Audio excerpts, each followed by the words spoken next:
Thank you for clicking play. Here we are at episode 4. In this one, we talk about Todd Macfarlane writing a new Spawn film, the upcoming Mighty Morphin Power Rangers reboot. We discuss Telltale Games' Batman series, as well as their other stuff. Revisit the No Man's Sky conversation from a couple episodes ago, and then we get into the first 4 episodes of Luke Cage. As always, we finish the episode by asking who would win. We hope you enjoy, because recording this was a great time, as you could probably tell, because by the end of it, we were hysterical. Also, get ready to hear about Sweden a lot. Play that stripped down jingle.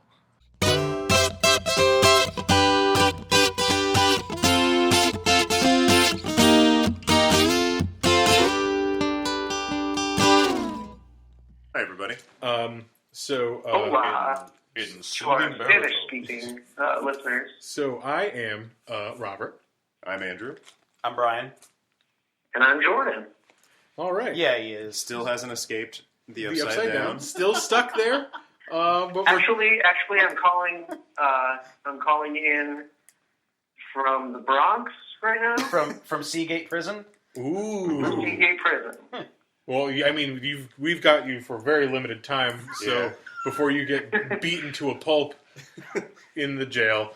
Before you have to go to your next gladiator match. And in the jail. So, but we don't know what is that even from? What could that even be? Anyway, has everyone heard that Todd Macfarlane is writing a new Spawn film? And it's going to be Awesome. I think he's shooting for rated R. He said on his Facebook. It has to be. it has to be. But he's also said a couple of strange things about it. Jordan.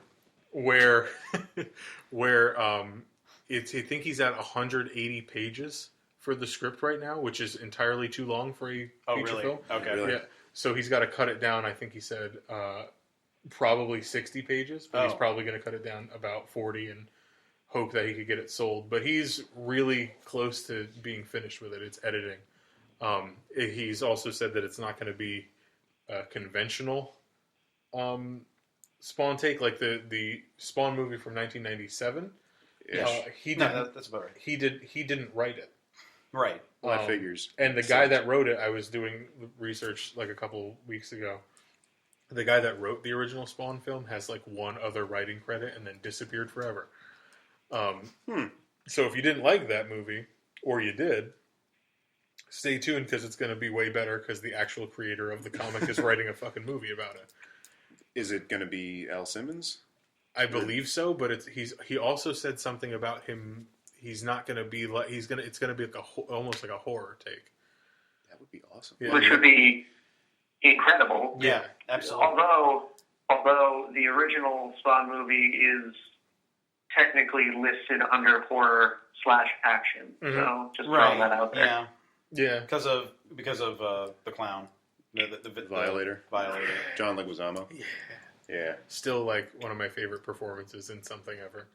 John Leguizamo is the Violator. Yeah, he was awesome, dude. He was really creepy. He was really over the top, I'll give him that. Yeah. Well, he was a clown. I used to have a toy of the Violator. Yeah. And Was it like rubbery? No, it was... But it was him in like when he's like the full and the the doll monster, sticking out the bottom, Yeah, that's the Violator. Yeah, I don't know why did my mom buy that for me? Now that I think about it, I was very little. Because she's so cool. Yeah, she is. Shout out to Pam. Peg. Shout out to you, Peg. You're the best. I love you. Aw. I'm excited to see, and this is just a little nerdy thing, I'm excited to see what they do with the cape as far as CG goes now. Yeah. I think that'll look incredible. Well, I would hope that with the advances on stuff like Deadpool's costume, that they'd actually have a practical mask for him to wear, because that old Spawn stuff was almost entirely CG. Yeah, it was 90s CG. 90s CG, So, but like really good 90s CG. like PlayStation 1. Yeah. Graphics. And for the time, it was Yeah, unbelievable. like when it came out, it looked fucking sweet. Yeah, and then when you watch it now, you're like, oh, it's a good thing it's on the Sci-Fi Channel. Yeah. But yeah, so Spawn in the pipeline, on its way. We don't know when, but that's exciting. Yeah, on all definitely. fronts. Has he announced any I'd casting? also like to suggest Idris Elba to play Al Simmons. Oh, Idris Elba? Okay. Huh. Ooh. That's shooting really, really high. Yeah, but That's I shooting like it. really high. Why not? Well, I mean, Why not? I feel like you can, ever since Deadpool, you can do a rated R superhero movie, and people are going to, after Deadpool, probably flock to it at this point. Yeah. And especially because I mean- depending on when Spawn actually comes out, it has the chance to hit theaters before Black Panther. Does it now? So Todd Macfarlane has the opportunity to beat Marvel to theater with the first, again, black superhero. Again, the first. Yeah. So I think that's why he's really chomping at the bit for that opportunity. When did Blade come out? That was 99, wasn't it? Blade? Yes. Yeah. But I don't think consider 98. it a superhero movie like ever. It counts. It does. It's No, technically correct, He's a superhero, yes. which is the best. I just never saw it as a Kind superhero of. movie. Jordan, what were you trying to say? I'm sorry. No, I was just saying. Idris Elba was also in Star Trek, the new Star Trek movie. Right. Yes, he was. He's going to be in the Dark Tower Yes. movie. Well, So it's not like he wouldn't agree to do something Yeah. like this. Who's he in Dark? I don't think it's out of the realm of possibility. Yeah, he's the main character in the Dark Gunslinger? Tower. Yeah. I think that's what they call him. Yeah, no, I mean, he's clearly done genre work, but I know that Thor: Dark World, he got really soured, I think, on like comic book work with that. Wasn't that because of the reshoots, though? Yeah, it was because of the reshoots, and he got really pissy about having to Wire be work paid and millions of dollars to do wire work. Yeah. So, but still, I don't know. Yeah, I mean that would be cool. He would be great. Hell yeah. I would be happy if they just cast fucking Michael Jai White again. Yeah? Yeah. Fucking I'd sweet. be cool with that. Yeah. Have him. I'll do it again. Let's Yeah, do it whatever, again. That'd be awesome. I'd be all right if they did a Spawn, Michael Jai White as Spawn, also Michael Jai White as Black Dynamite crossover. So Well, currently he's on Arrow as Bronze Tiger. What? Yeah. I don't watch Arrow. Do they have Bronze Tiger in it? Yeah, and it's Michael Yeah. Jai White, dude. That's awesome. Oh, okay, that's cool. That's all. That's really cool. All right, so other stuff. Mighty Morphin Power Rangers movie is hitting theaters in March of next year, so it is really, really close to coming out. And they announced casting over the summer. Bryan Cranston is Zordon. Yeah. Earlier than that, they announced that Elizabeth Banks is Rita Repulsa. And just a week or two ago, they announced that Bill Hader is Alpha 5. oh right. I did hear about that. Yeah. That's amazing. Yeah, and the great thing about that is that they got some heavy hitters to be some real secondary characters, Yeah, really. which Asses in the seats. Asses That's in what the they're looking seats. for. because I don't know any of those kids that are being the Power Rangers, but I'm super excited to watch it because it's going to be fantastic. The costumes look incredible. All the pictures that they've released, it's so cool. It's really not for you. You guys are going to be there no matter what. Absolutely. For people like me, it's going to come down to what that first trailer is. Yeah. That first trailer is going to make or break this for me. If it looks cool, I'll go see it. Yeah. If it doesn't, Likewise. I won't. And I'm a guy, I appreciate me some Bryan Cranston, love me some Elizabeth Banks, Bill Hader, fucking great, but if the trailer doesn't do it for me, I'm going to be like, all right, I'll just watch it when it's out on fucking Sci-Fi Channel. TBS. I mean, it's fair. Sci-Fi Channel sponsor us. Sci-Fi Channel sponsor us. Face Off on Sci-Fi. I just want to be a contestant, or not just one of the models for it. Okay, I just want to look cool. like a big monster. Yeah. The Non sequiturs. so the costumes, they released a photo a little while back. I think at first it was leaked, and then they released a high res of it. But it's the 5 of them standing With the Iron Man armor. But it doesn't look like I'm Iron joking. Man. I'm That was the knock on it. The first picture that they released was 5 of them from the side all the way down, and they kind of resembled Iron Man armor. But at the same time, anything that looks like a person in a robot costume is gonna ring Iron Man for people who've been watching Iron Man. Iron Man with the light on their chest. Yeah, that'll ring Iron Man for anybody who's watched Iron Man on film since 2008. So, but I think they did a good job because it's going to be like alien technology, and they're kind of changing the mythology to make it make a little bit more sense. But I still think it's going to fill the camp meter but it's going to be fun that way. Yeah. I mean, you can't do a Power Rangers movie without some camp. campiness. Yeah, it's got to be camp. Because that was part of the fun of the original series. Was it, though? Looking back. Was it really? When you were a kid, you were like, Yeah, oh, this is great. This is going to be, they're fighting, Quiet, and now there's a robot. And then they would just like... It's morphin' time! Yeah, and the monster would become huge, and they would just zoom in real close to its foot, and it would like stomp next to the camera, and they'd all do a backflip, and there's sparks. There's always sparks. Yeah. I loved that. It was so awesome. Well, this is the thing. Brian and we are... There's a gap. Yes. There's an age And, difference here. and there's an age gap. And Rob is 13. and when Power Rangers was super And popular... I'm 3.5 years old. And when Power Rangers was super popular... I was right in their wheelhouse for who they were looking for. And I was enlisted. I had all of the gear. Also known as brainwashed. Yeah. I would have done anything that they asked for on that show. I wanted to find that woman, Rita Repulsa, on the moon and kill her. Myself. I wanted to do it. They had me hook, line, and sinker. I would frequently fight with my uncle, and before getting down on the floor, I would go, "It's morphin' time," and then kick his ass. And of course, Kimberly. And my first love. Well, I mean, Yes. look, Amy Jo Johnson holds a special place in all of our hearts and our loins. She helped us become men. I think all of my. I'm sorry, I was just looking. Brian's staring at the time code. I've never really looked at it before. Yeah. It's just fascinating. I think Let's cause more dead air because of that. Please. I think Amy Jo Johnson caused my taste in what I like women to look like. They wear pink jumpsuits. I like short brunette women with fair skin and pink jumpsuits. Look, when I saw that there was a show called Flashpoint, it's about Canadian SWAT teams, basically. Really? And she's on it, and I was like, all right, I'll watch it because of her. All right, why the fuck not? Canadian SWAT teams, Yeah. the TV show? Yeah. That's What like do a they real even? thing. What do they I'm even pretty sure do? it's on Netflix. Do they even have to fight crime? That sounds like The a future Canadians, yes, they do. That sounds like a future episode. They're like, have- hey, God damn it. They have terrorism up there. Jesus Christ. put the crack down, eh? Oh my God. So sorry I said anything. And then the guy opens what the it window should and be. goes, "Hey, buddy!" Put down that bag of milk, eh? Get away from the moose. And then they cut to Amy Just Jo do Johnson. every fucking stereotype we can. And then Oh, they... every one Oh of them? no, Tim Hortons got knocked over. And then you the- mean Canadian stereotypes? Yes. Whew, thank God I good. didn't take the bait on that one. God damn it. I feel like we're on the internet. I mean, it's kind of, you know, So anyway, back to Amy Jo Johnson. So Power Rangers, getting dangerously close to a... Power Rangers, March 24th, 2017. It's going to be a great 27th birthday present for me. Oh wow, and that's interesting because of a coworker I just looked up today. A week before that is the live action Beauty and the Beast. That'll be an interesting March. Huh. Yeah, well, because it's just, hey, remember the 90s? Remember berries? Now we've got it on the big screen again for you.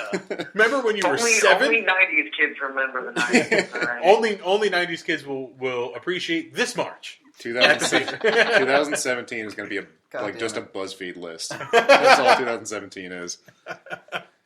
Remember the 90s? I remember. Yeah, that was cool. I cannot wait to go to the premiere showing of Mighty Morphin Power Rangers and wear my Power Rangers hoodie. Yes. It's going to be a good time. Do you think there's going to be a choreographed fight scene?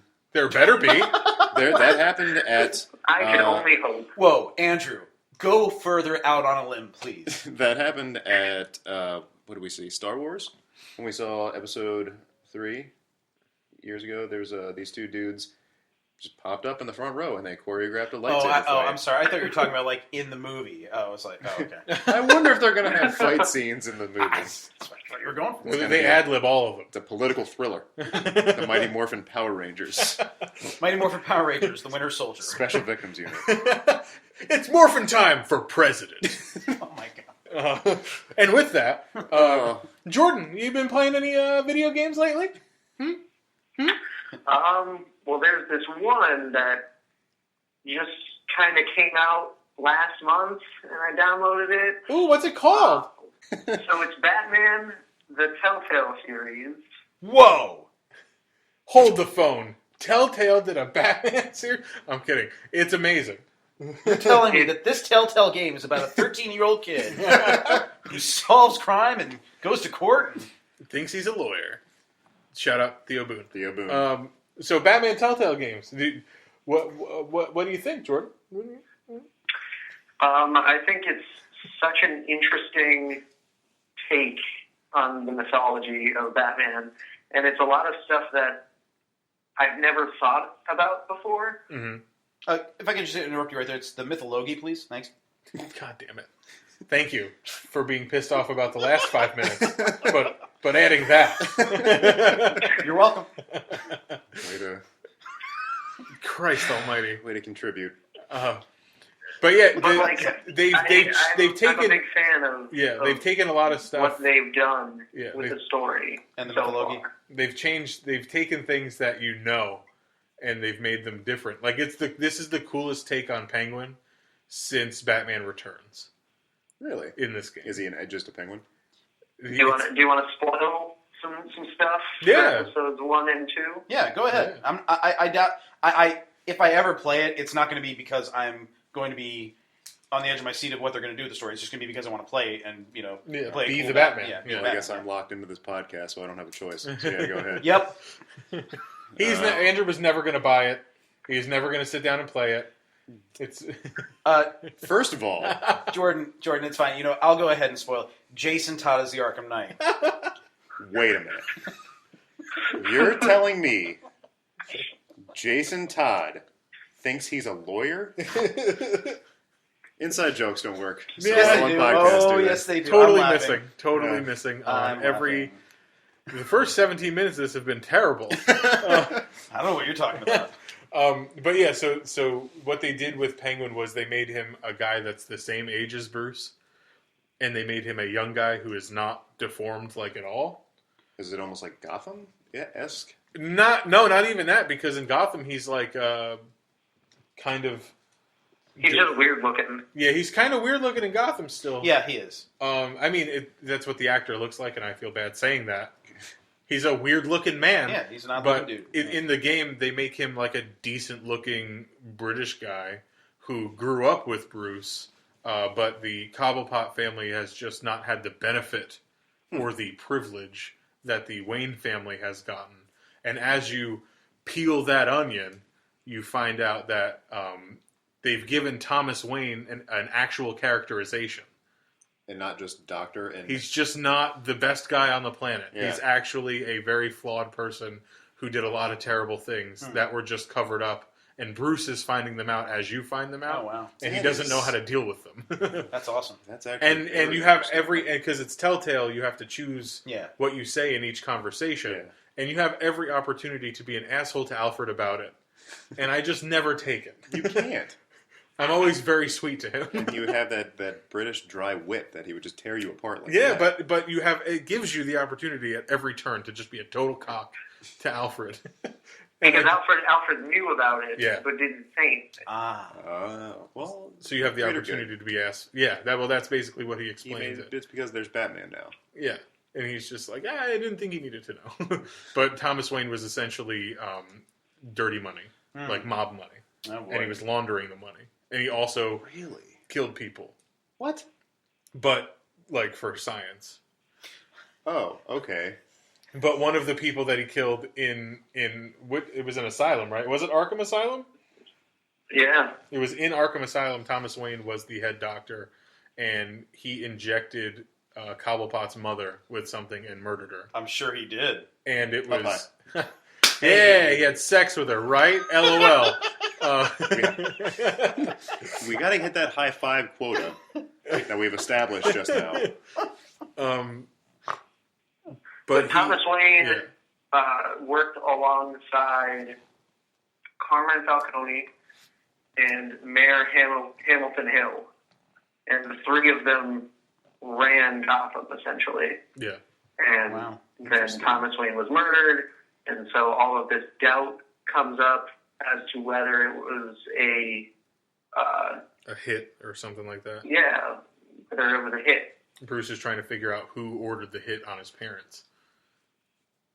and you're kind of going through that in episode 2. It's really That's cool. Yeah, That it's is a so very awesome. different take. How many episodes are there going to be? It's 5, Wow. right? 5 for the first season. Yeah. Oh, for If the they first choose season. to do more. Wow. Well, that's the That's thing. pretty normal. One- That's pretty normal for Telltale. One full games. Right. season has been announced. Yeah, because they have The Walking Dead. I think they're into season 2 of that, They're right? about. They just did They Michonne announced season special. 3, which comes out in November. because they're doing the Michonne special. Which Okay. I that's the one I haven't played yet. They've got Game of Thrones. Yeah, and that's what I was going to say. I played the Game of Thrones, the 5 chapters of the Game of Thrones. That game can suck up your life, and especially in the Game of Thrones one, because you are each child of a certain house, and you go and you have an opportunity to play as all. It's like an episode of the show where you're going here, then you're here, then you're here, then you're here, and you're each character in each place. It's incredible. That's awesome. Oh my god! And then you have to have conversations with all these people. Then you're like, oh my god, I know that character on the show. I can't be a dick to Marjorie. She's cute. But then conversely, you get to run across Ramsay Bolton, and that's terrifying. Oh, what is it based in the show's Yeah, universe? Exactly what I was going to Oh, ask. okay. Like, is it more based in the It's- show or the book? I think it's more based on the show because Okay. the That's characters fine. That's are fine. the characters look dead like the actors. Okay, cool. Do they do the voices? Yeah, That's and the awesome. actors do the voices too. The actual. Yes, They got the That's actual. cool. Yes. Wow. as far as I could, That's a good pull. as far as I could tell, they did the voices for. I mean, it. I know that. I know they don't have like necessarily A-list on the show, but still, that's great. Well, Peter Dinklage now. Oh no! No, Fun there fact are. about that, I'm saying all. they Oh, did I see. announce season 2 of Game of Thrones Oh. for Telltale. We'll have to play Yeah, that. The only Telltale I've played, I've done the first 2 seasons of Walking Dead, and then I did 400 Days, the DLC, which Oh yes, I've done that as well. okay, Jordan, you go through. You did all 400 Days. Did you do season 2? I am halfway through season 2. Well, that would be 800 days then. Yeah, Brian, that'd be 800 days. 400 days is the first season, and then Oh. The first season. so the first season was 200 days. The first season was an unspecified amount of time, Oh, and then there's a DLC called 400 Days, which is like a connector. oh, okay. Yeah, Yeah, it bridges the gap between seasons 1 and 2. thank God we got that sorted out. yeah, that was important. So how many days also- is season 3? Coming in 2017, I don't know if you guys know this, but Telltale acquired the rights to produce a Marvel video game. Ooh, Oh shit! but we don't know where they're going to go with that yet. Yeah, so it's untitled, but they have the rights to do a Marvel game. Oh, dude, Nice. how fucking awesome would it be if it was just Asgard?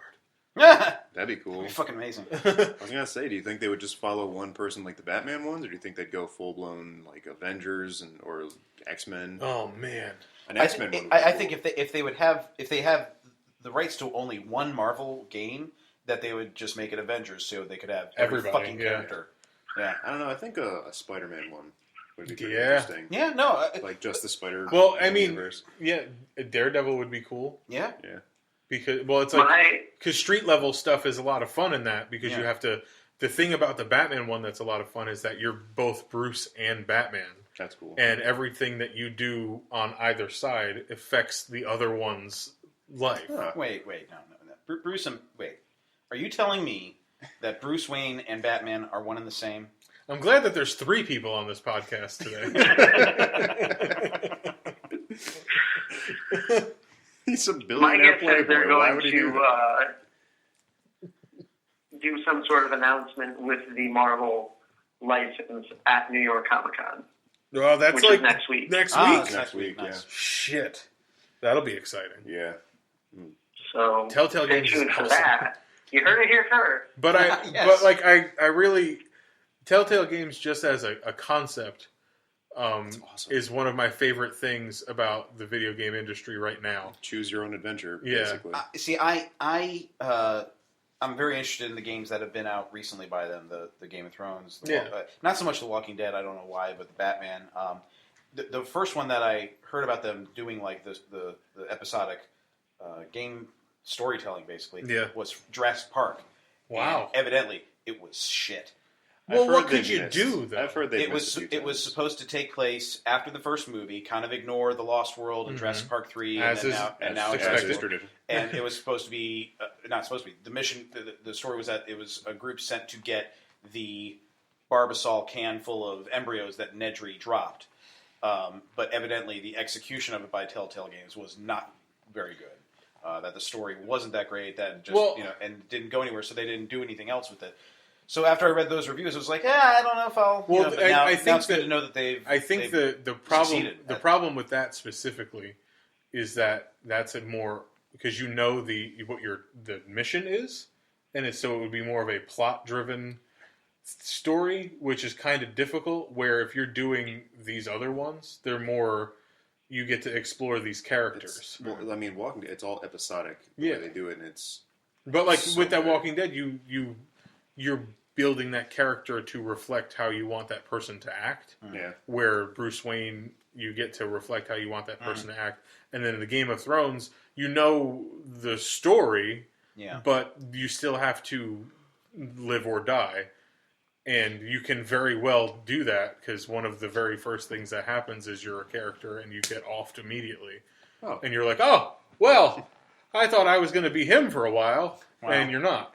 But it's Game of Thrones. Because it's Game of Thrones. So, where you have more of a like, if it's more of a plot-driven thing, it would probably be more difficult. I wonder if that them having the Jurassic Park license and then kind of screwing the pooch on that woke them up to how we need to change that. Yeah, you know, because and that's the thing too. It's wildly different that anything is anything is out right now is having to choose your story and do what you want to do. Except for Jordan had me download. Episode 1 of, what is it, Life in Pieces?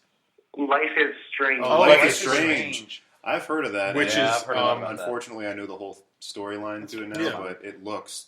So I played episode 1 because it's a similar concept from Square Enix. Was it Square Enix? Yeah. Oh, shit. And it was fun. It just, after playing Telltale Games a lot, it's not the same. You know what I mean? Like, Telltale really has the market cornered on that kind of thing. And Square Enix is kind of... I mean, obviously Square Enix did Final Fantasy, so they've been in the RPG storytelling kind of deal. But this is a different kind of thing. Yeah. So so Life in Pieces? Life is Strange. I don't know why I keep saying that. Life is Strange. Yeah. It was fun. It's just... I wasn't interested necessarily in continuing it. But Jordan played through the whole thing. It was awesome. Yeah, I bought the actual disc version, and because the first episode I saw was free, so I downloaded it, and I found myself like my expectations were blown away from it, and I really had a nice time playing it. And then I bought the disc version, and I burned through the last 4 episodes in like 4 or 5 days. Mm-hmm. Yeah, I've heard it's a very good game. Mm-hmm. Oh, it's fun, and it's like it's different because you get to kind of control time, which is neat. Yeah, because you get to like hit the reverse and change the immediate thing that you did to see if it would be different or whatever. Right. It was cool. Yeah, and your choices also affect the path. Yeah. So, depending on what you change and what you decide to do or not to do, I highly recommend it. So, if anyone listening is kind of on the fence, at least download episode 1. Yeah, give it a shot. Free on Xbox, PlayStation, and I believe Steam. PC and Mac. And Steam. So, at least download the first episode and give it a shot. And hey, young lesbians. Well, that's arguable. Young, attractive... Potential lesbians. And I really thought that they were going to go somewhere with that because the very first thing that they say is, Max, it's your 18th birthday. You're 18 now. And I'm like, there's sex somewhere in here because they wouldn't have gone out of their way to make sure that I knew she was 18. Someone just gets really close to the mic and like, they're 18. She's this 18. Character is legal. Yeah, like that's seriously what it seemed like at first, right? Like, do you remember that, Jordan, from the very first episode? Yeah. Do you remember? Jordan, do you remember please that? back me up here. Back me up on that.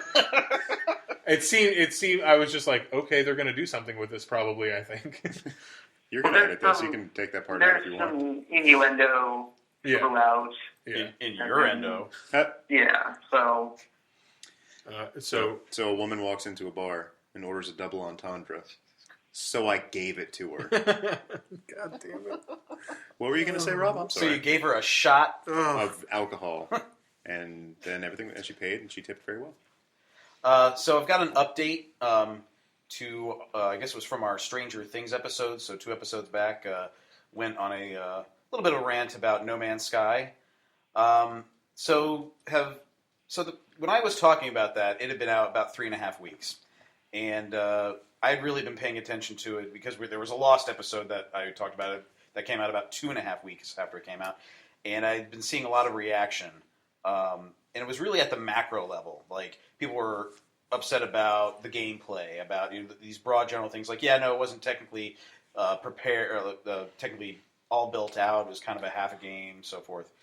But in now the almost 2 months that it's been out, on the micro level, it's looking like a lot of people's criticisms are not only well-founded, but that there's possible, I don't know about criminal, but there's possible laws being broken by, in reference to, what am I trying to say? False advertising. False advertising. That's what they're Thank being you, accused yes, yeah. of. So that was the big story that came out about it over the past week, was that in Britain, and I don't think there are laws like this in the U.S., but in Britain there are very strict false advertising No, laws. there couldn't be in the U.S. There's still infomercials. Right, of course. Sham wow.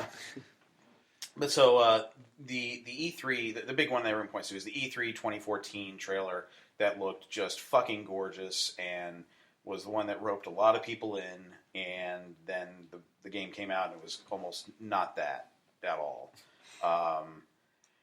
There are videos out there for anyone listening, if you want to go find it, that really take Sean Murray, the head of Hello Games, to task about all the things he said. Now, again, like I said, I did watch a lot of the trailers and a lot of the gameplay footages he would show off to IGN and so forth. I didn't see a lot of the interviews he did. And in the interviews, unfortunately, he promised a lot of things that you can go on Reddit and find the list of things that that he said were going to be in the game and were outright not in the game. And just some of the things that even from the trailers that I went back and looked at that were not in the game, like big fleet battles. That shit is not in the game. I've watched a couple gameplay footages from the actual release of the game, and everyone's found that at a certain point after you visit a few planets and you've met, I think, at least 2 of the races, you get to a point where there's one ship from one race and one ship from another race, and they're just kind of sitting there, and they're all they look good and their engines are on and everything. They're just not moving and they're not firing at each other, but there are enemy fighters flying around and you got to take out the enemy fighters. You're not choosing sides like he said you would. Yeah. Here's a big battle and you can go in and you can choose sides. And you can be with that side. You can't do that. Wow. There's none of that. That sucks. Yeah. One of the things I really loved and that was in the trailers looked like was dynamic day and night. Yeah. That it, like every star system you're in, there's a star that these planets orbit around. Right. You're going to experience day and night. There's going to be gravity. There's going to be all this shit. No, none of that. There's light boxes, so there technically is like I think there's day and night cycles, but it's nothing like what they said it was going to be. That's rough. Shit, Yeah, that's right. As day and night cycles. Garbage. Said like as you get closer to the center of the galaxy, you're going to see weirder things, and you're going to see one of the things with like the dynamic solar systems, like so planets that'll be closer to the star are going to be sand planets, and that was one of the things in the trailer. Like you see a sand planet where there's giant sandworms. None of that. There's no sand planets. So they left out no Tremors. Dune planets. Yeah, Well, they left no out one Tremors. found They them left yet? out Dune. Or they just They're just not there. I mean, like, yes, you could make the argument. And this is where he has this loophole. You can make the argument that because it's procedurally generated, that no one's discovered it yet. But that's still a shitty way to. It's you a put it shitty in the loophole. fucking trailer. That's got to be in the code then. Wouldn't he But- be able to guarantee that it's there? I don't know, but Because you have to make it. Yeah. Right? Like, even if it's procedurally generated, someone graphically had to go in and physically make it. Right. So, It's based on all these art pieces that can be connected together to make the different planets, different animals, so and so forth. But technically speaking, he'd have to be able to find it. Not that he'd be able to go in and get to it, but he could actually show you the file that they were able to put to, right? Like, I'll get back to that kind of thing with that, especially with that E3 2014 trailer and the gameplay you showed in just a second. But because there's no dynamic solar systems, it's unlikely that anyone will find one of those sand planets because of the logic that, to have a planet like that, it would have to be like, like Mercury, really close to the sun or something, So, anyway, that's, here, again, he has a kind of a loophole with that. The ships. There are basically 2 or 3 different types of ships you can have, and you really can't customize them. They can't be used for different purposes, like scientific. Goes, diametrically opposite to what he said. Yes, absolutely. Oh. You can't have a science vessel. You can't have, there's a fighter, and that basically you can use, but that's basically the one that everyone uses. It looks like the Z95 Headhunter for all you Star Wars geeks out there, or basically a stripped down X-wing. Of course. Duh. So, getting back to the trailer, people found that, I don't know how they found this out, but this is covered in one of the videos I watched, that the gameplay footage he showed that would always be on this, it would start on this planet that was like kind of red and everything, and then it was in the trailer as well, was absolutely made, like, was pre-rendered. It was made just for this purpose. It was not procedurally generated. It wasn't just, that he said, I'm starting on this planet every time. No, that's the only planet, in this gameplay. So he was being very manipulative with that. Another big... Other games do that in their commercials, but they say at the bottom, not actual gameplay. Screenshot simulator or something. Or not that, whatever. The biggest thing. Not actual gameplay. The biggest FU is the end game. So, if you don't want to hear it, don't fast forward like 5 minutes or something. So the whole point of the game was to get to the center of the universe, and everyone posited what would be at the center. Would it be Earth? Would it be the giant kind of diamond-looking thing that was at the center of the marketing and all that? What would be at the center? Yeah. What would it be? A black hole into a really weird, version? No. So you get to the center of the universe, and I saw this in it was Angry Joe, the Angry Joe reviews. Like so he showed the footage of him getting or not him. He showed someone else's footage, but so you hit the button to go to the center of the universe, and it gives you the warp animation. And then it just starts pulling you back and back and back and back. And you just see everything go back, and it just basically restarts the game for you. So there's really nothing at the center. Wait, there's not even a banner that says congratulations? No. You hit the middle, and then you just get shot out the other way. All the way back to, like the beginning of the game. It might not be the exact planet where you started, but basically you start the game over. That's fucked up. But with all the knowledge you have now... You can turn it off. Do that again. I'll just go out and say replay value low. And again, like I said the last time we talked about this, but I'll reiterate. Like, I really do agree, even from when it was from a macro level, but even now, so from the micro level, like, I agree that it should not have been $60 fucking.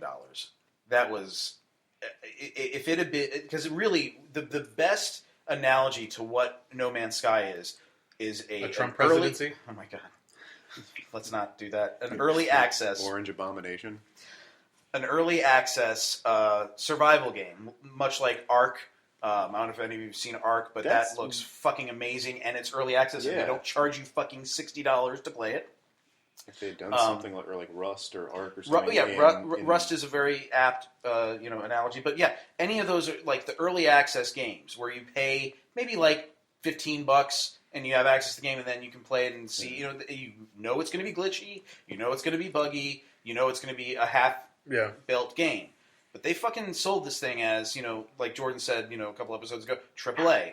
Yeah. That's that. They really did. And Hello Games is not a AAA studio. It's 15 fucking guys in Britain making this. And I don't know how much I put on Sean Murray for what he wanted the game to be. Yeah. and But pushing that, Yeah. and then Versus what it is. I don't know. He sold his ass off, though. Yeah, dude, he did. He absolutely did. So He needs to run away with that money now that's one of the fucked up things is that to the center of the universe, because you won't be able to catch him because he'll go to the end. Yeah. up until August 18th, he had been tweeting quite a bit, and then nothing. He's not tweeted. Yeah, that's anything. probably his lawyers going, "Shut up, Yep. shut the fuck up." Yeah, because now Plead the fifth. Because now that in Britain there's a suit that basically, I think they did the same thing against aliens colonial marines, because that was a huge clusterfuck of let's show off. I this remember what that game. amazing. I remember that. Yeah. It looked so Yeah, it awesome. did.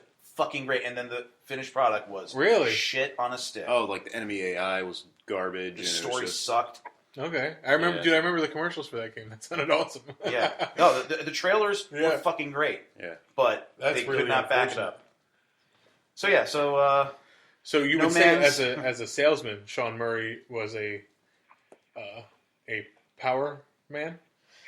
I will say that game, until they lower it down to $15, will be a no man's buy. Ooh! Up high. Hashtag no man's Hashtag buy. no man's buy. Shit. Shit. And it's good that you said it so clearly, Brian, because I wouldn't want to think that you had any cotton mouth. Are we going to talk about Agents of S.H.I.E.L.D. first? Yeah, Oh, okay. but I don't know any of the characters. We're just no. I think we're just gonna ride on pie. Andrew, you did have cotton mouth on that one, unfortunately. I was just so scared. That's not my fucking name. God, he's awesome. Okay. All right. So, Agents of S.H.I.E.L.D. Real quick. Lightning round. Go. So, Jordan, have you been watching any of Agents of S.H.I.E.L.D. this season? No, I have not. Okay, so I'm going to recommend, because I know you had watched in the past, and I'll recommend to anyone who has not watched it yet, do so. And season 4 so far, pretty fucking cool. They've got How many episodes in are there? they have done 2. Because Okay. of the vice presidential debate this Tuesday, there won't be the 3rd episode until 2 weeks from now. Snooze fest. Yeah. But yeah, so Let's not get into that. yeah, absolutely. Fine, continue. So they've got obviously the big thing is Ghost Rider. They have Ghost Rider this season. It's not the Ghost Rider we all want, but it's actually a pretty badass Ghost Rider now that I've seen it. Is he still the current Ghost Rider in the comics? I think so. I actually never read any of the. Wasn't it Robbie Reyes. Reyes? It's not Johnny Blaze. No. No. Or Danny Catch. That should just be what it's called. Not Johnny Johnny Blaze. Blaze. And he just drive a motorcycle. He's again. I not having read any of the Robbie Reyes run, I don't know much about that character. The character they put so far in the first 2 episodes, pretty badass. I've seen the pictures. It looks almost dead on. He had the weird stylized skull in the way they Yes, did him in the comics. and it's the same. It's not. It doesn't just become a human skull. It's a very demonically Like angular. deformed. Yeah. Yeah. It's cool though. That's cool. The effects pretty good for TV. Yeah. ABC gives them a pretty big budget, and they spend it all on Ghost Rider. It looks like. That's awesome.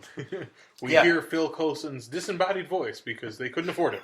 If they didn't have Phil Coulson, the show would not fucking exist. Yeah. I mean, God damn it. Thankfully, he's all over it still. So Yeah, 'cause that's awesome. Love him. But the interesting is that they have tied in, and thankfully, it makes sense. The Sokovia Accords. So Yeah. the fallout from Civil War not only was mentioned at the end of last season, but it's directly involved with this season. That Shield is now, and so I'm assuming this is going to Yeah. back into the MCU movies. Shield is now going to be officially a thing again. That because of the Sokovia Accords, they can be legit. For the past couple seasons, they've been under the radar, Right. not really known as Shield, but But within the universe, they're Yes. rebooting. yeah. They've got a new Everything gets a director. reboot. Yeah, Phil Coulson isn't the director anymore because Nick Fury was away.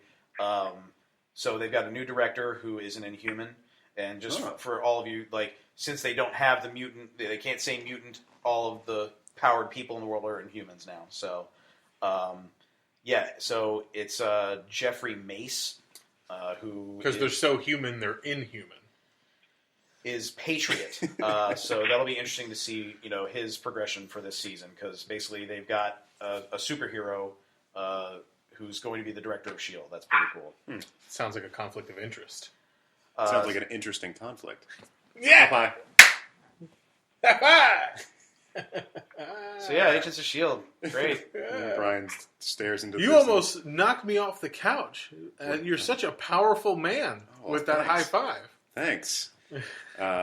Hey, Jordan, do you want to start our own podcast? These transitions are lukewarm, but I wouldn't want to be held in a cage. And there we go. And on to the main topic of Hey! You're so conversation. good with these transitions. Man. So we've all watched at least 4 episodes of Luke Cage, which is a third of the season, because it's a baker's dozen. Baker's dozen episodes. So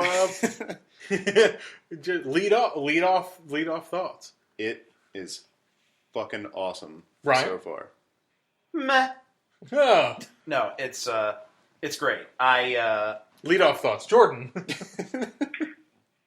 I'm cool with it. Ooh, that doesn't sound I like a don't- glowing I don't endorsement. love it. Ooh, okay. Oh, Well, that's Jordan, I'm sorry, your connection's kind of breaking up here. no, that's good though. That's good though. So. No, your turn, Rob. Yeah, your Go. turn. Me. Oh yeah, lead off thoughts. Right. I think it's really fun. Yeah. I'm having a lot of fun watching it. I had initially I had a bit of apprehension about how it was going to turn out. Not that I thought it would be bad, or that I didn't think it would be good. I just didn't know if they were going to go super political into stuff. But they seem to have stayed away from that, other than like symbolically doing things, which is fine, which is totally fine. It's not like a social commentary. It doesn't play like a social commentary for me anyway. Right. Well, So since I'm we're all white guys. well, right. I have no idea. Yeah. But I appreciate that they were like, we'll go symbolism, and people will love to root for this guy, as opposed to beating you over the head with what they could have I done. mean, I noticed they did drop the actual words "Black Lives Matter" at some point. Yeah. With what Black Mariah was saying to Cottonmouth. Mhm. In like I guess the second or third episode. Yeah. Yeah. But it wasn't. No, it's but not. it still wasn't. Right. Yeah. No. Because he was primarily concerned with his greenbacks. Yes. So So let's just Jordan.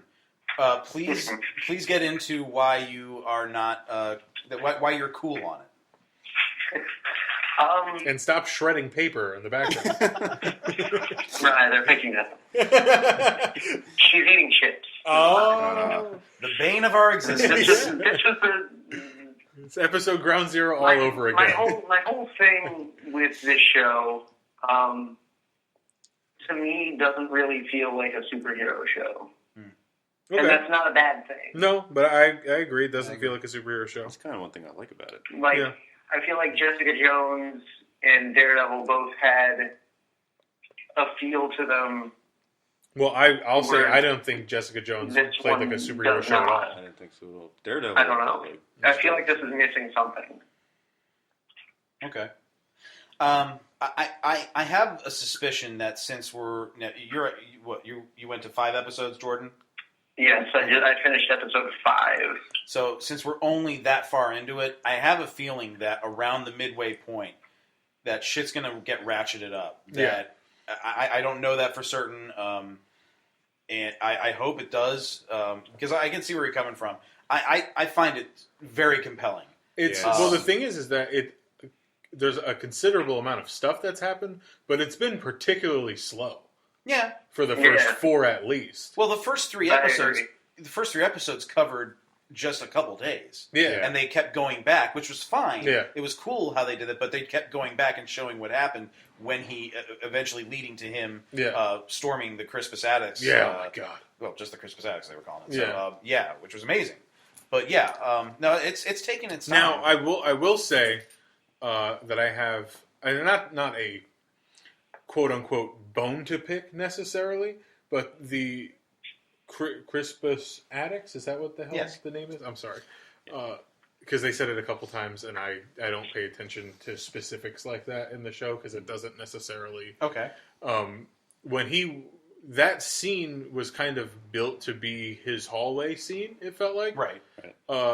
Meaning Daredevil's Yeah. epic hallway fight, and then in season 2 they did something similar. It kind of looked sloppy. But Really?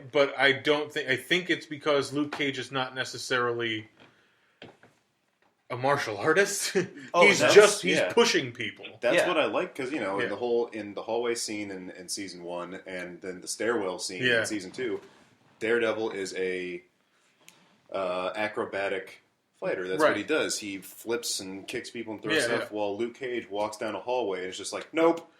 He's literally just pushing. He's not even punching people. And I remember he's pushing them through the wall. Yeah, and I was looking over at Brian. We're both like, yeah, dude. I love how brutal it is. Like, it's just. But the thing is, I think it could be and / should be more brutal. And I think maybe it will be. Yeah. No, totally. Because I feel a lot like that scene was showing you just a taste of what he's capable of. Right. And we're going to get Crispus Attucks Part 2 later on in the season, and it's going to be all fucking hell breaks loose. And I'm all for it. Yeah. He wasn't trying to kill people. No, not at all. I'm not saying he's not. Again, I'm not saying he will. Yeah. I'm saying that it's possible as this series goes on that he'll get to a point where he needs to, and then you're going to see shit turn up. Yeah. But I mean, just from just a sheer awesome standpoint. Oh, for sure. When he just rips the car door off, and it kicks the door in, and it's just like he looked like it was like a riot shield. Yeah. And he just walked through that building. Riot shield that he wrapped around another human being. He wrapped a door around somebody. But when he gets into the one room and it just stands there and does come on. Oh, and yeah. then there's 10 dudes in there and he's just swatting people away. Hi, here's a couch. Let me introduce it to your face. Yeah. And also the street 3 levels down. Yes. But fuck that couch. I think what is going to be... That's a very iconic scene for this, but I think thus far, the scene that gets me is when he's at Genghis Khan's, and the guys are trying to shake the people down, and he's like, show him what you're famous for, and the dude tries to punch him in slow motion, and you just see every bone from his hand to his elbow shatter on his face. A million pieces. And you're just like, oh... And then it broke skin. Yeah, the bone just comes right out. They've gone a bit harder with language on the show. Yeah. Right. They've gone a bit harder with sex on the show. But it was only that one scene, and from what I understand, that's it. Okay. Well, Jessica Jones... I mean, it was... You basically got nudity in this one. No, there's no... You got nudity. Yeah, you got nudity in it. Misty Knight's boobs. Yeah. Yeah. But not that, and I'm not necessarily focused on that, but it's just, these are things that they are slowly building towards. Now, I don't know if it's going to be a property thing where Daredevil's going to be the violent thing, Jessica Jones is going to have the sexual stuff because of the emotional stuff in Jessica Jones, and Luke Cage is going to have the sex and the naughty words. I don't know if they're going to keep them separated into their little things, because none of those things have really crossed over. Well, it's also necessarily just a different story, but that's a different method of storytelling. Yeah, I think that's. But Luke Cage is beautifully shot, and the music is awesome. And the music is awesome, and in the same way that Jessica Jones had a hue of purple in every shot, Luke Cage has a shade of yellow everywhere. Yeah. Because I literally thought when we first see Harlem in the show that it was starting at a flashback. Yeah, I thought it was the 70s. Yeah, no, it definitely looked like that. And then we go to a barbershop and I'm like, all right. And then I see they're playing a video game and I went, wait, never mind. Yeah, no, I got that too. Yeah, I thought that first shot was very... Where it's coming down from the top, from the sky, and you're very going misleading, onto the street. but I think they were trying to. Yeah. Because, I mean... Luke Cage is the most 70s comic I can think of. Yeah. Because it came straight out of, the blaxploitation era, and that's why it was created, and it became something awesome. Same with Iron Fist. Came out of the big martial arts craze. Yeah. And then you mash them together, and you get something great. Yeah. I really liked in episode 4, the origin. Oh, yeah. That's my favorite episode so far. Yeah. Is episode 4. And after seeing episode 5, 4 still holds up as the best episode so far. Okay. In my opinion. Okay. Do you mind? Yeah, no, dude, go ahead. I watched episode 4. I just fell in and out of sleep for the last 30 minutes of it. Yeah. So I missed chunks here and there, but I got the gist. Did you see the end? No. But go for it. May I? Yeah, of course. One of my favorite parts, probably my favorite part, was because they do callbacks. Like Pop calls him Power Man a couple times. The one time he says like, "I'm not for hire." Yeah. And then there's the one scene when he's in, I guess they call it the bath, when they're trying to revitalize him, and he has the kind of crown thing on and the bracelet and like the big bracelets, and he he turns and he punches the wall as hard as he can. He looks and goes, "Sweet Christmas." And I was like, I said it. And then he gets out. And he goes to a just in his backyard. underwear. Yeah, he goes to a backyard and gets some clothes off the line. Yep. And it's the fucking yellow shirt. Shirt and the jeans, and he has the chain for a belt. And he looks at himself and he looks like, you look like a goddamn fool. Oh shit, that's great. Oh my god, dude, I remember sitting and watching like, that's fucking awesome. I just nutted. My pants are wet. That's awesome. It was so great. Yeah. And he did the Sweet Christmas. Yes. That was like, no, I said it. That's fucking awesome. Oh man. One of my issues so far is every time someone mentions like Thor or Captain America, like it seems so like forced. I feel like they're just forcing those references down your throat. Yeah, I get where you're coming with that. That's one of my nitpicks about the Netflix series is that everyone seems to be brainwashed into calling the invasion. It's got to be the incident. It's always the incident. Oh yeah, we've got Blu-rays of the incident. Like, well, they can't call it Avengers. Why not? Because that's not what that's the name of the film. The Avengers call themselves the Avengers, and the public knows of them as the Avengers. Yeah, but they wouldn't be like, remember the Avengers thing? Like, they wouldn't just be like, hey, remember the Avengers in New York? No, I'm not saying that they would say, hey, remember the movie Avengers, or hey, remember the Avengers. But everyone keeps calling it the incident. Well, because they live on the street level, and it was an incident for them. I don't know.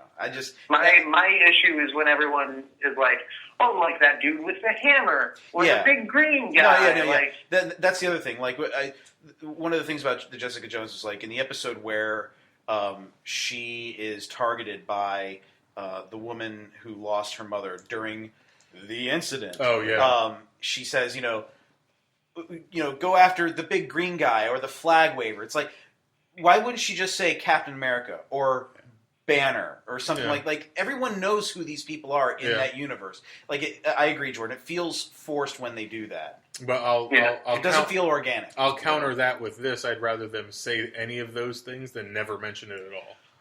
Agreed, and again, it's a nitpick I have. It's just it felt weird. I liked in the first season of Daredevil when they're in Ben. And it's just in the background. Just there's a picture, there's a newspaper clipping of. But Hulk, even then, they called it the incident when they were talking about in the first episode, like all the shit that Kingpin was buying up that they didn't know was Kingpin, but all the properties that he was buying up and fixing because of the incident.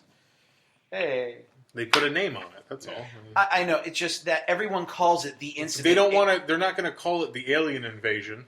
Why not? Because that's a fucking alien invasion. I'm sure some news outlet called it the incident. Yeah, it's one of those. It's one of those things that it became like on the news. Yeah, somebody coined it that, and that's what everybody just refers to it as. And as soon as they say the incident, they all know what they're talking about in universe.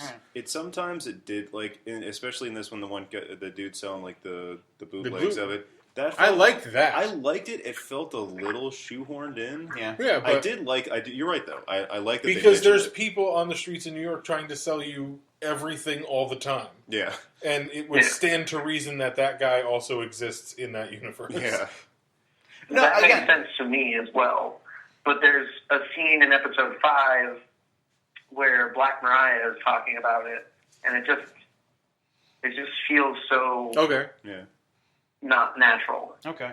Well, we could talk about some of those characters too, because Cottonmouth is one of my favorite things to happen in any Marvel thing ever. Yeah, I don't agree. I don't really. There's something about him that just doesn't do it for me. That actor's fantastic. I like him because he's not just a doppelganger. But in a lot of the Marvel movies. The character, it just doesn't. He doesn't seem like a big bad to me. Well, I don't You think know, he like is. whereas Sounds like Logan Diamondback is. Fisk and Yeah, Kilgrave he's not. seemed He's like not the big bad though. incredible threats. He's not the big bad at all. He's the guy before the big bad. He's the guy that you beat in the video game, and you're like, yeah, I did it. Oh, wait a minute, there's another boss. He's Goro.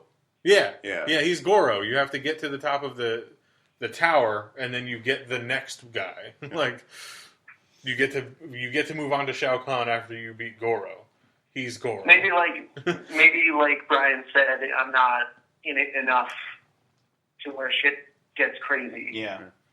Even though Cottonmouth did technically just Shit got real crazy with Cottonmouth early. turned up to 11 when he pulled out a fucking rocket launcher and leveled a goddamn corner of a goddamn block. We were all sitting and watching it, and you see him looking up there, and you see him take something, and he's like, "Oh, he's got the baseball bat. He's going to go and hit Luke Cage with a bat. What is that going to do?" And then he just pulls out this fucking like a tow missile. I'm not sure it was a tow missile now, but it was definitely like a guided rocket. Yeah. It was a rocket launcher. We were like, holy oh fuck. shit, that's a rocket launcher.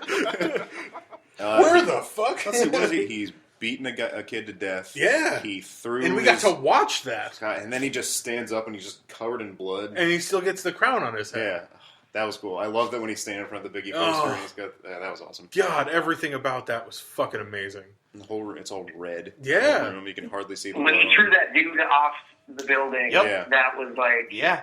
Yeah, well, my favorite thing about that is we all saw it a mile away. Yeah. But the fact that the entire time you're going, maybe he'll just shoot him. Yeah. Yeah. Maybe he'll just put him in a headlock and break his neck. Well, and then he throws him off a fucking building. He wasn't gonna kill him until he found out that he killed Pop. And then Turk was just like.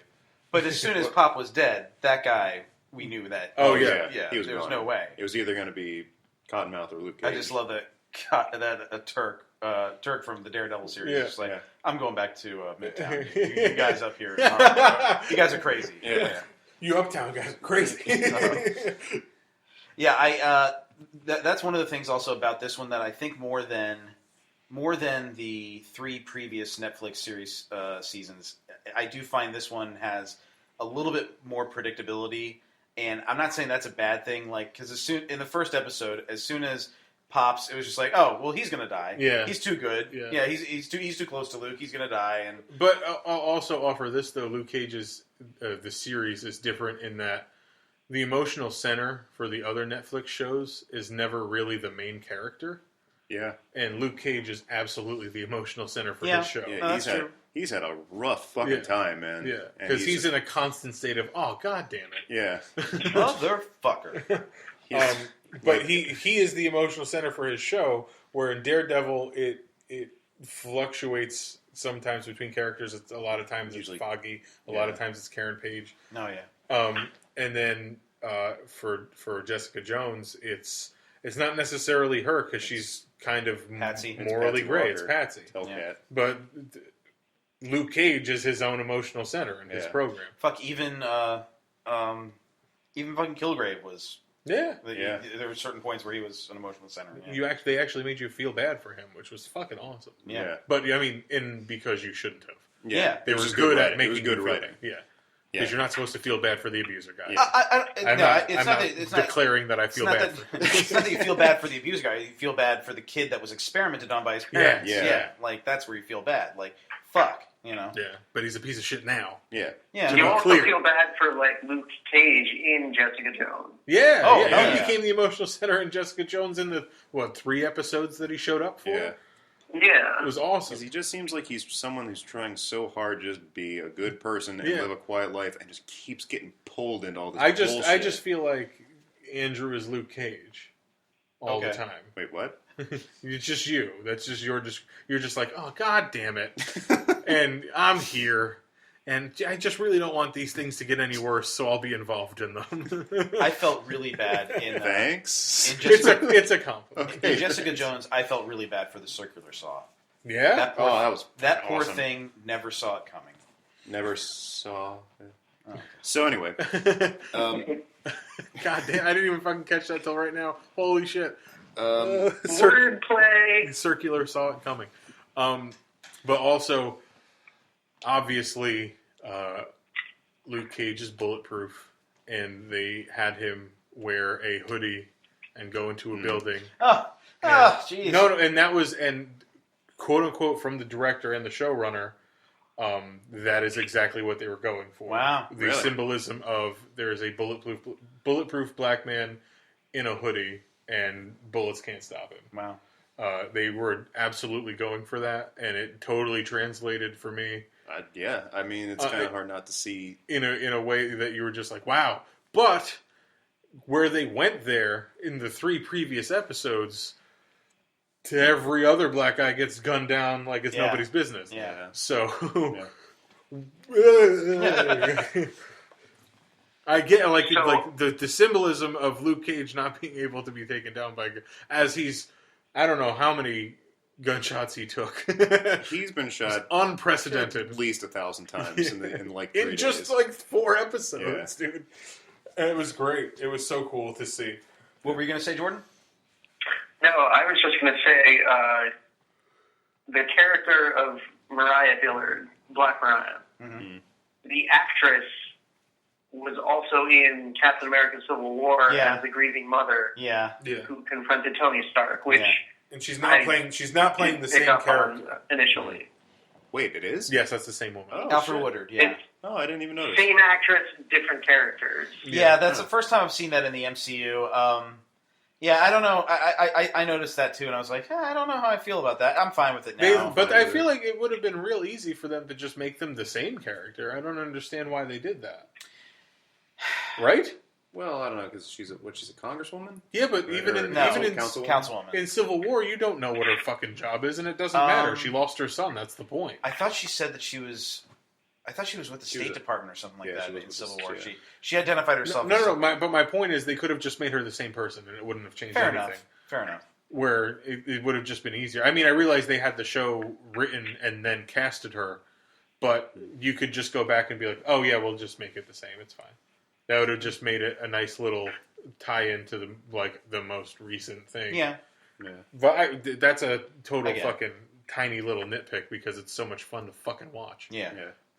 But also, there's all the books that he's reading are all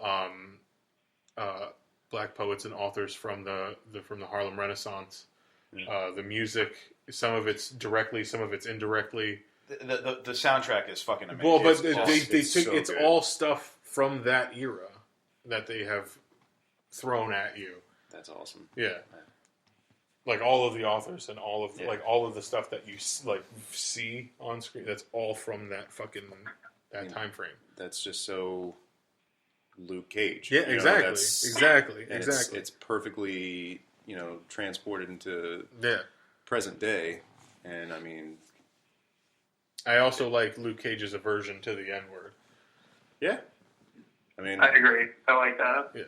Yeah, I like, and you can't talk about that one super intense scene when he's sitting outside Christmas Island or attic.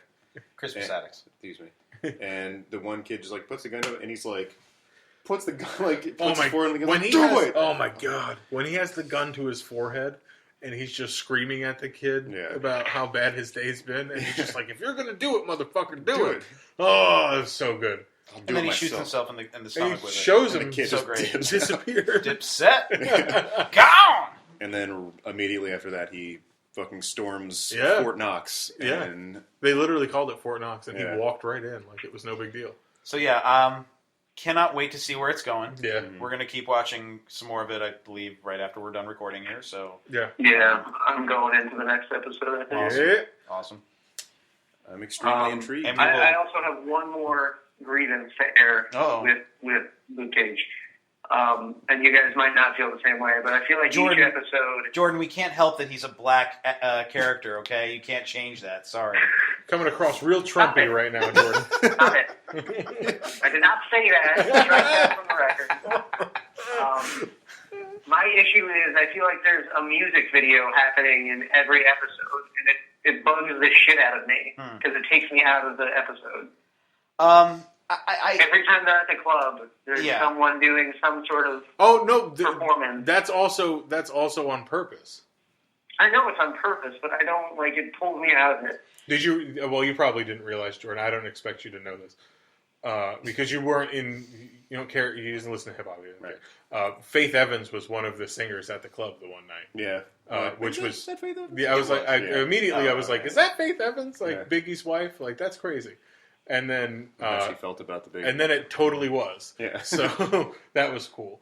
But yeah, they're totally going for that. By the way, Yeah. not necessarily music video, quote unquote, but they're going for we're going to showcase this artist on the stage as well. Well, I mean, like they're going for that. They keep talking about the so-called second Harlem Renaissance, Yeah. and it's kind of throwbacks to They're showing it. Yeah. They're I get what you're saying, No, Jordan. no, I've noticed that too. I like it. yeah. I I actually enjoy the music a lot. Yeah. because it is good music. Yeah, none If it of the was music shit, has If it was sucked. shit Yeah. tier music, I'd probably feel like, what the fuck are they doing this for? But no, they're I like it. It's a little. It fits for me because it's in the setting of the club. A lot of the time, not a lot of time. They've done it 3 times. So the last 2 times it was like Cottonmouth was watching it and was really processing some shit. Like I don't know. Yeah. I felt it fit Yeah. definitely. So you're kind of processing with him, Yeah. essentially, which is fun. I guess I see what you guys mean. We browbeat you into it. Finally, good. Yes. You feel bad. Change your opinion, idiot. Now it'll be interesting to see though going forward if Just they, wait. if When you see episode 5, Okay. you'll be like, oh, really? okay. It's not Carrot Top, is it? They could do without It's Carrot Top. so much of it. Yeah. That's all Confirmed. I'm saying. It's Okay. good. We got to confirm Carrot Top in episode 5. But yeah, so like we're definitely gonna keep watching. Definitely excited to see where it goes. I'm just incredibly intrigued. Yeah. And I want to see this story play out. Yeah. I want to see Diamondback. I want to see what happens to that fucking scumbag detective. Scarf. Yeah. God sorry. damn it. Him. I want to find out what happens He to the killed whole- Chico, man. I know. I want to see what's going to happen with Domingo and Yeah. Cottonmouth, that whole war. Yeah. I want to see... Domingo's an actor who was on Sons of Anarchy. Theo Rossi, who is Shades, was on Sons of Anarchy. I don't know Cottonmouth's first name, but his last name is Ali. I think it's almost Musafa, something like that. It's Mahar. I looked it up. It's like Mahershala or something like Yeah. that. It's very. He's from House of it's Cards. tough to remember. He's got a fantastic voice. I just want to say that. He's from House of Cards. There's so many good actors from so many different things that have been rolled into this. Yeah. Oh, one thing we didn't really touch on, the actor that plays Luke Cage, Mike Coulter.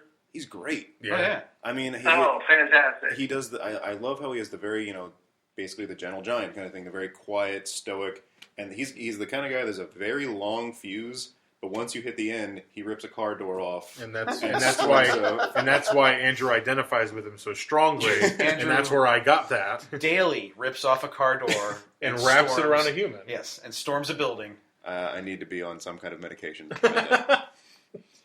But We need to put you in a bath. I can't wait to do the Luke Cage. I can't wait to do the Luke Cage wrap up episode. No, Andrew. Essentially, We need to put you in a bath, man. yeah, I didn't put on deodorant today. Sorry, guys. Also, real quick, just watching this, I'm so excited for Defenders. Yeah, absolutely. Oh my God. you have to assume at some point we're going to see Danny Rand I towards have the end. I have to think Yeah. so. Yeah. Yeah. So I can't wait for the Luke Cage wrap-up show where we go, Yeah, that's fuck what I all was of the things we were talking about Yeah. either never happened and were dumb, or it actually happened and it was so cool. Yeah, that's what I was going to say. Is like we're going to keep watching it, and then in a couple weeks when we record again, we'll have been through the whole thing. So it'll be interesting to see Yeah. where we ended up. Yeah. But now's the time in the episode when I must ask the all-important question, who would win? All right. If no one has one, I have a good one. From earlier. I don't remember what it was. Rob, if you would like to remind me. So how about Uh-huh. Spawn That's right. Okay, Spawn. versus the Ghost Rider. Which Ghost Rider? Fuck it, Johnny Blaze. Johnny Blaze? Johnny Ghost Blaze Rider. versus Classic Ghost Rider. Johnny Blaze versus Al Simmons. And Well, okay. No, wait. Al Simmons as Spawn Yes. or Al Simmons no, as just Spawn? him. Okay. Al Simmons as a 14-year-old boy. Then he probably would have been called Albert Oh, that's a good point. What if he was overweight? or It would've been a Alphonse. Fat Albert. I don't know what Al stands for in Spawn, but I don't recall. Anyway. Alf. Whatever. Alf, yeah. Alphonse? Alf? Simmons. Alf Simmons, and we'll just call him Al for short. Spawn versus Ghost Rider. Who would win? Jeez, that's a good one, Andrew. Thanks. No problem, man. You did a good job. Take it, Jordan. God, you guys always put me on the spot whenever I'm on. I would have to go with Spawn, I think. I'm more familiar with Spawn than I am Ghost Rider. Mm-hmm. But I feel like Spawn would just bust out all of these guns and just suffocate him with his cape and just cut him in half with chains. See, I'm more familiar with Spawn's weaponry, having played Spawn Armageddon for PS2. Yes. Spawn I still have that. The game is fucking bring incredible. it over. He not only does he have the axe that has the symbol on it that's made out of his cape because he just wills it to being. There's necroplasm. There's he's got the chains that essentially he controls telepathically. The cape he can morph into doing whatever it wants. He does not have the penance stare though. He doesn't. That's the most OP move in the history of anything. Although also Spawn was in the Xbox version of Soul Calibur 2. Yeah. And he had a range attack, just like Link. Fuck. Fuck. Even my though life. I liked Link. Yeah. Link was awesome. Link in was the fucking GameCube awesome. version. God damn it. Yeah, the Megaton Hammer was my favorite one to use.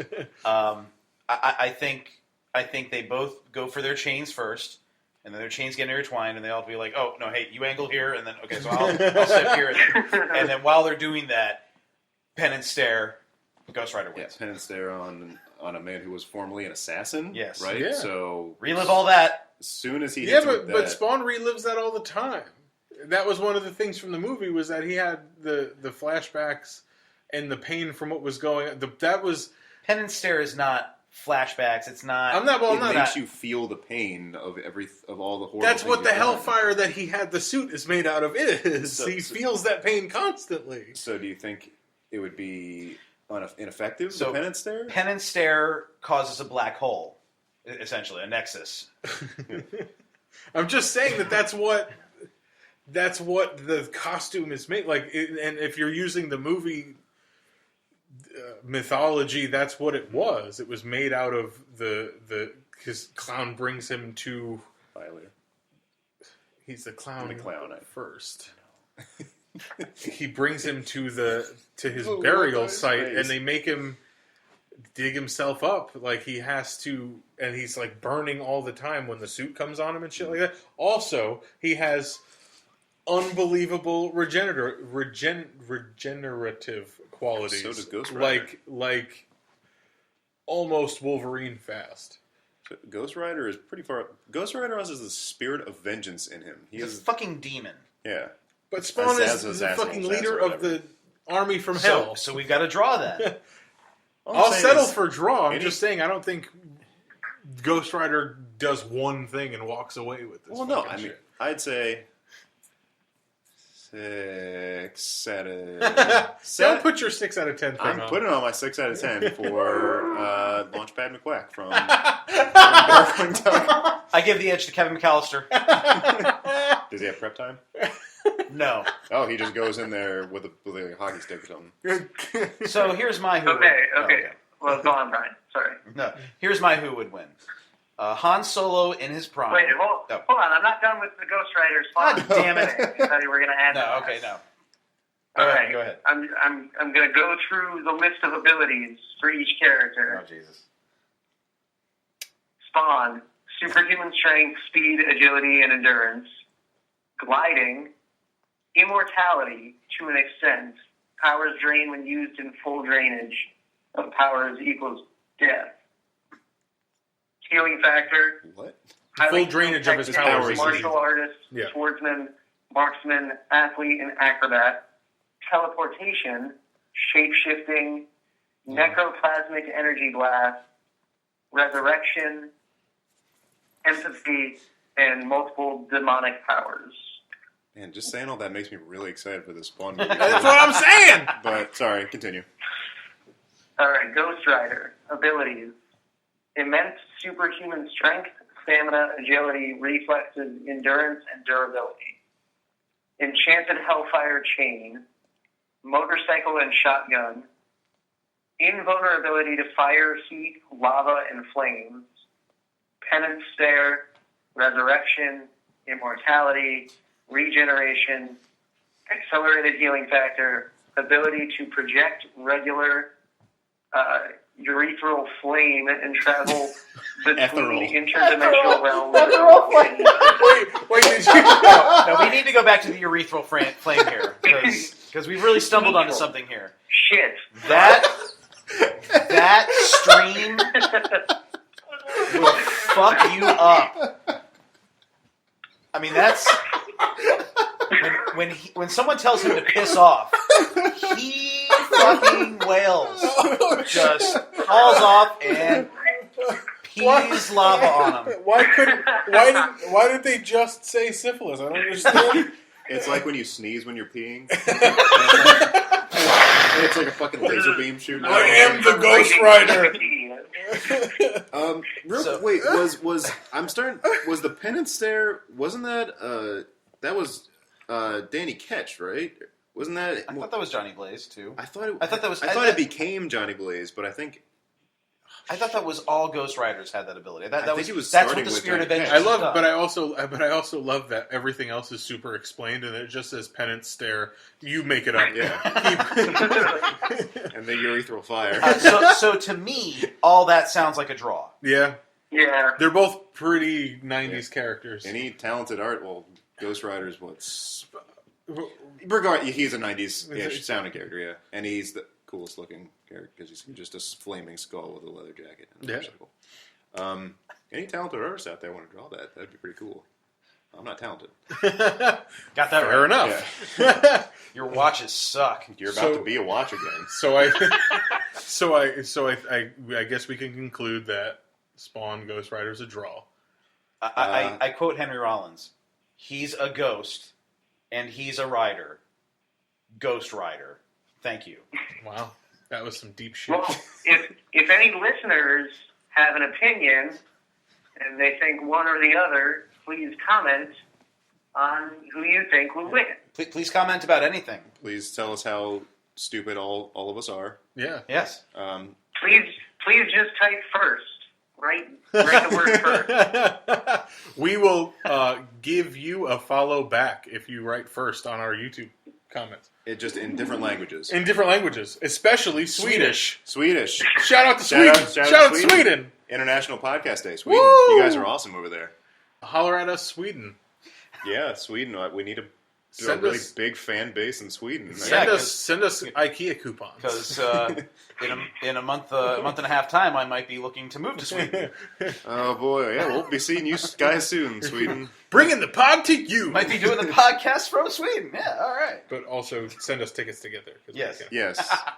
You guys are great. Yeah. And right. your meatballs are delicious. Regardless of meatballs, yes. Wasn't there a horse in the IKEA meatballs or something? I would never say anything bad about IKEA to our favorite Swedish. Those Swedes sure give you almost everything you need.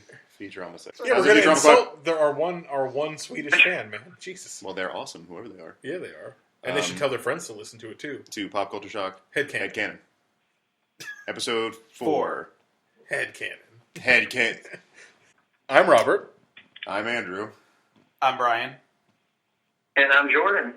And Maybe one of these days I won't have to call in. that'd be sweet. That'd be sweet, but it's cool when you call in too. Yeah. Our deepest apologies to Sweden.